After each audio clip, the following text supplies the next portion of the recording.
She was just a maid. She didn't speak much. She never sat while others ate.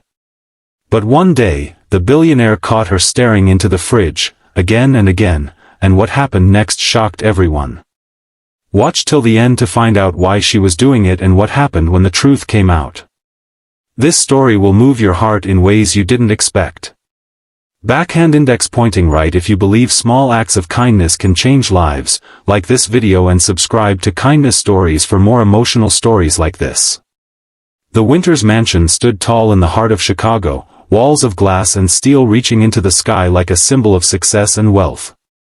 Alexander Winters was a billionaire known for his ice-cold demeanor and zero tolerance for nonsense. He was ruthless in business, efficient in routine, and had little patience for emotions. His staff knew him as Mr. Freeze, not just because of his name, but because of how he froze out feelings. Among the dozen employees that worked in his massive mansion, there was one no one paid attention to, a 24-year-old maid named Rosa. She had been working there for just 4 months, quiet, soft-spoken, and almost invisible. Rosa wore the same uniform every day, patched in places, and her shoes had cracks near the soles. Yet she never complained, never came late, and never took extra breaks. But there was one thing Mr. Winters had noticed recently, and it irritated him. Rosa kept checking the fridge. Over and over again.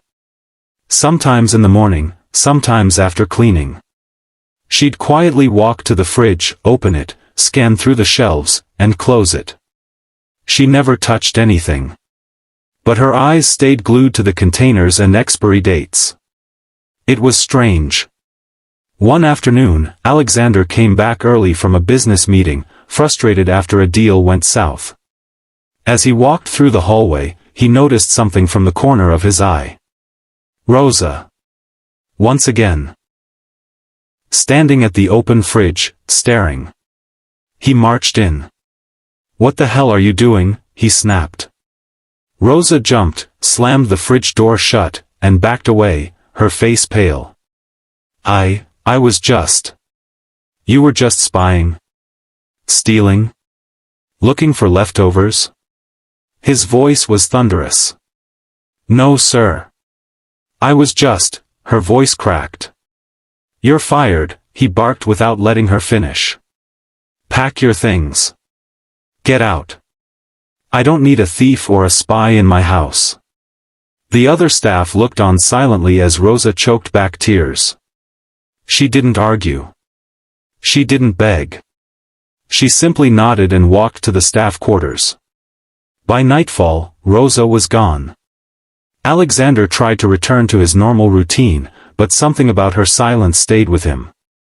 Not guilt, just curiosity. Why didn't she defend herself? Why was she doing that? 3 days passed. And then something strange happened. Mrs. Carter, the longtime housekeeper, approached Alexander. "Sir, if I may," she hesitated. "What is it, Carter?" "I know you don't like to be questioned, sir, but about Rosa." Alexander frowned.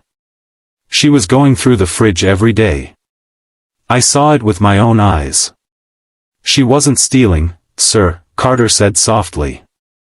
"She was checking expiry dates." "Why?" Alexander asked coldly. She used to take the expired items home. Not to eat them herself, but to feed the kids in her building. Kids. She lives in a shared apartment in a rough neighborhood. She's been feeding 3 motherless kids from down the hall. Their father's a drunk. She never asked for help. She just quietly took what you were going to throw away. That's all.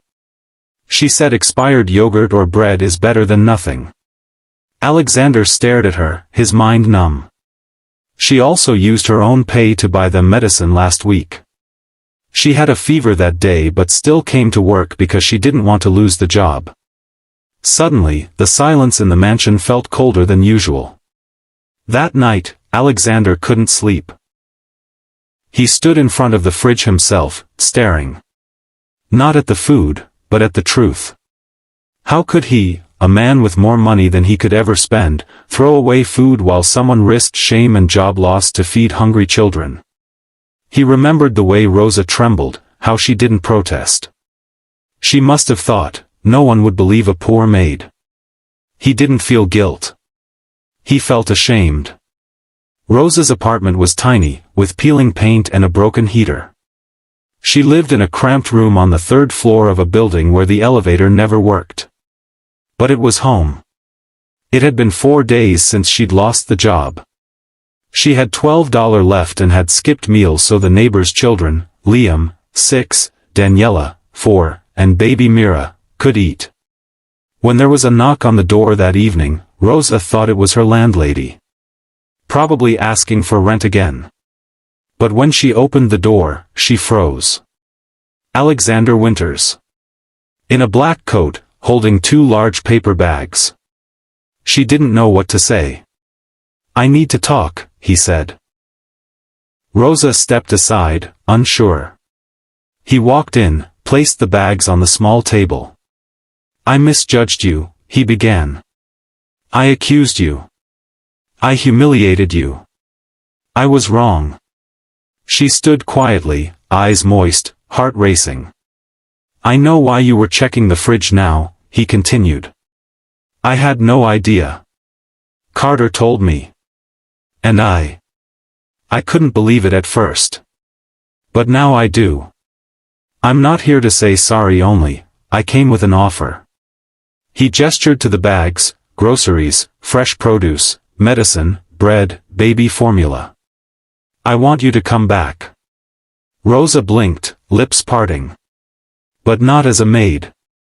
I want to sponsor your education. You have the heart this world needs. I want to offer you a scholarship through my company's community program. You'll get full tuition for whatever you want to study. And a job in our nonprofit after that, helping families like yours." She couldn't speak. Her legs felt weak. "Why?" she finally whispered. Alexander's expression changed, softened. "My mother used to clean houses," he said. "She died when I was 12. No one ever helped her. No one believed in her. I guess. I saw her in you. And I realized, maybe it's time I start doing more than just signing checks. Maybe I need to be kind like she was." Rosa wiped her tears. "I don't know what to say." "You don't need to say anything now," he said gently. "Just, don't lose that heart of yours." A week later, Rosa returned, not as a maid, but as a student intern, helping the new food donation program Alexander launched, inspired by her story. The mansion's kitchen was now a hub where surplus food went to shelters instead of trash bins. The kids she fed? Alexander enrolled them in a private school. And Rosa? She became the director of the program 3 years later, with her degree in community development. People say money makes the world go round, but kindness makes it worth spinning. Sometimes, the quietest people carry the loudest stories. Rosa didn't beg, didn't explain. Yet her silent kindness changed a billionaire's heart. If this story moved you even a little, please like the video and subscribe to Kindness Stories for more powerful tales that remind us, even in a cold world, a warm heart can change everything.